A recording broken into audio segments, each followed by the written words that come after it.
ኢትዮጵያ ከ17 ዓመት በታች ብሔራዊ ቡድን አጥቂ ዳዊት ካሳው በውድድሩ ላይ 8 ግቦችን በማስቆጠርም ከፍተኛ ግብ አስቆጣሪ በመሆን ማጠናቀቅ ችሏል። ስኬታማ እንቅስቃሴን ማሳየት ችሏል። ቢኒያም አብርሃ ደግሞ የውድድሩ አጠቃላይ ኮከብ ሆኖ ያጠናቀቀ ተጫዋች ሆኗል። በኢትዮጵያ በኩል በውድድሩ ላይ ከአንደኛ እስከ ሶስተኛ የወጡ ሀገራትም በአፍሪካ ዋንጫ ላይ መሳተፋቸውን ያረጋገጡ ሲሆን ትላንትና ለፍጻሜ የተጫወቱት ታንዛኒያና ዩጋንዳ ይህንን አሳክተዋል። 17 ዓመት በታች ብሔራዊ ቡድን ምሽቱን የራት ግብዣ ተደርጎለት ነበረ። በራት ግብዣውም የ10 ሚሊዮን ብር ሽልማት ተበርክቶለታል። በባህልና ስፖርት ሚኒስቴር ነው እንግዲህ ይህንን ሽልማት ያበረከተው። የኢፌዴሪ ባህልና ስፖርት ሚኒስቴር ለአፍሪካ ዋንጫ ያለፈው ብሔራዊ ቡድን ስብስብ 10 ሚሊዮን ብር ሽልማት ሲሰጥ ሚኒስትር ሸዊት ሻንካ በወቅቱ የተገኘው ስኬት የመንግስትና የኢትዮጵያ እግር ኳስ ፌዴሬሽን በጋራ የሰሩት የስራ ውጤት ነው ብለዋል። ብሔራዊ ቡድን በአፍሪካ ዋንጫው ተሳትፎ ውጤታማ ጊዜ እንዲያሳልፍም መልካም ምኞታቸውን ገልጸዋል። ከታንዛኒያ እና ዩጋንዳን ጨዋታ ስንመለከት ደግሞ ታንዛኒያ 3-2 በማሸነፍ የ17 ዓመት በታች ውድድርን ሻምፒዮን ሆና አጠናቃለች። ኢትዮጵያ ያዘጋጀችውን ይህንን ውድድር አሸናፊ ስትሆንም ቶማስ ኦጌማ፣ ብሪያን አልዋ ለዩጋንዳ ግቦችን ያስቆጠሩ ሲሆን ራዚክ መጌል ዲኤንዲ የሁለት ግቦችን ለታንዛኒያ ያስቆጥሯል። ከሎክማን ደግሞ ቀሪዋን ግብ ያስቆጠረ ተጫዋች ነው። ውጤቱን ተከትሎም ታንዛኒያ የሴካፋ ዞን የማጣሪያ ውድድር ሻምፒዮን ሆና ስታጠናቅቅ ዩጋንዳ ሁለተኛ ደረጃን፣ ኢትዮጵያ ሶስተኛ ደረጃን ይዘው ነው መጨረስ የቻሉት። 5-4 በሆነ ውጤት ማንቸስተር ሲቲ ሲያሸንፍ 9 ግቦች የተቆጠሩበት ጨዋታ ሆኗል። በክራቨን ኮቴጅ ስታዲየም በተደረገው ጨዋታ ፊል ፎደን 2 ግቦችን አስቆጥሯል። ኤርሊንግ ብራውት ሃላንድ 1፣ ቲጃኒ ሬንደርስ እንዲሁም ደግሞ የፉላሙ ሳንደርበርግ በራሱ መረብ ላይ ቀሪዎችን ግቦች ለማንቸስተር ሲቲ አሳርፈዋል። ማንቸስተር ሲቲዎች እስከ 54ኛው ደቂቃ ድረስ 5 ግቦችን አስቆጥረው ነበር። ነገር ግን ከኋላ ላይ ፉላሞች ደርሰውባቸው ነበር። 5-4 ነው ጨዋታው የተጠናቀቀው። ሳሙኤል ቺኩዌዚ 2 ግቦችን ከመረብ ሲያሳርፍ ኤሚል ስሚዝ ሮው እና አሌክስ ኢዮቢ ቀሪ ግቦችን ለፉላም አስቆጥረዋል። ማንቸስተር ሲቲ 5-1 እየመራ 3 ግቦችን ማስተናገዱ በጨዋታው ማብቂያ ላይ ለቡድኑ ውጥረት ፈጥሮባቸው እንደነበርም መመልከት ችለናል።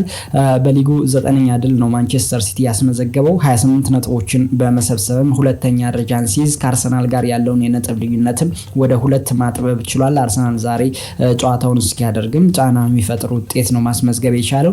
በአንጻሩ በውድድር ዓመቱ 7ኛ ሽንፈት የገጠመው ፉላም 17 ነጥቦችን በመሰብሰብ 15ኛ ደረጃ ላይ ይገኛል። ሰንደርላንድ እና ቶትናምን አሸንፈው መምጣታቸው ለዚህ ጨዋታ የሚታወስ ነበረ። ከማንቸስተር ሲቲ ጋርም ጠንካራ ፍክክር ማድረግ እንደቻሉ ግን ውጤቱ ያሳየ ሆኗል።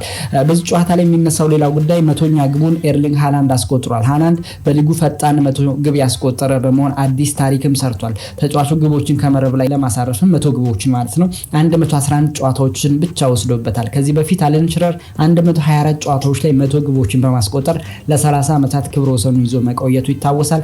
ይህንን ክብረ ወሰንም እንግዲህ መስበር ነው የቻለው።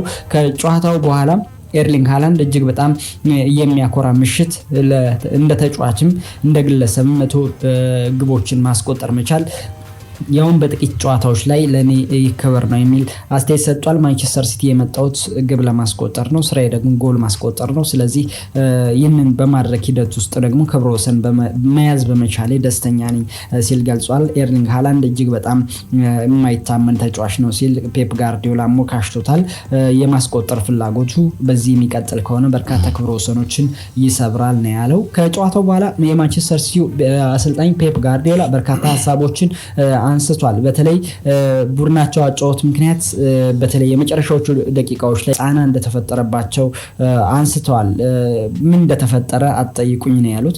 መልስ የለኝም፣ ተጫዋቾቹ ማያውቁም፣ ይህ ፕሪሚየር ሊግ ነው፣ በመጨረሻ 3 ነጥቡን ወስደናል ሲሉ ነው የተናገሩት። የተቆጠሩባቸው ጎሎች በመከላከል ረገድ ደካሞች እንደነበሩ አንስተዋል። ሁሉም ጎሎች የተቆጠሩት በመከላከል ድክመት ነው፣ ቀላል ነበሩ ነው ያሉት። ስለ ጨዋታው ማዝናኝነት ተጠይቀው ሲመልሱ በሰጡት አስተያየት ዛሬ የነበረችን ቀሪ ጸጉር አጥቻለሁ የሚል ሀሳብ ሰጥቷል። ይህም እንግዲህ 9 ግቦች መቆጠራቸውን ተከትሎ ነው 5-1 ከመምራት ወደ 5-4 ውጤት መጥበቡን ተከትሎ የጨዋታውን ድራማዊነትና አጠቃላይ ውጥረት የገለጹበት ነበረ። ከዚህ ባሻገር ደግሞ የእንግሊዝ ፕሪሚየር ሊግ ረጅም ጉዞን የሚጠይቅ በመሆኑ የዋንጫ ፍክክሩ ላይ ያለንበት የሚል ሀሳብም ሰጥቷል። በሌሎች መርሃ ግብሮች ኤቨርተን በጃክ ግሪሊሽ ብቸኛ ግብ ቦርንማውዝን ከሜዳ ውጪ ተጉዞ 1-0 አሸንፎ ተመልሷል። ኒውካስትል ዩናይትድ ከቶተንሃም ሆትስፐር ያደረጉት ጨዋታ ደግሞ 2-2 ተጠናቋል። ብሩኖ ጉማሬሽ በጨዋታና አንቶኒ ጎርደን በፍጹም ቅጣት ምት ለኒውካስትል ግቦችን አስቆጥሯል። ክርስቲያን ሮሜሮ ለቶተንሃም ሁለቱንም ግቦች አሳርፏል። በተለይ አንቶኒ ጎርደን ያስቆጠራት ፍጹም ቅጣት ምት በቶማስ ፍራንክ በኩል የማትዋጥለትና እጅግ በጣም ያጨቃጨቀች ነበረች። ቤንታንኩር ዳንበርን ላይ እጅግ ቀላል የሆነ ጥፋት ነው የሰራው። ቫር የወሰነብን ፍጹም ቅጣት ምት ተገቢ አይደለም የሚል ሀሳብ ሰጠዋል። ይህንን ተከትሎ እንግዲህ ትላንትና የቫርን ውሳኔ የተቹበትን አስተያየት ምሽቱን ሰጠዋል።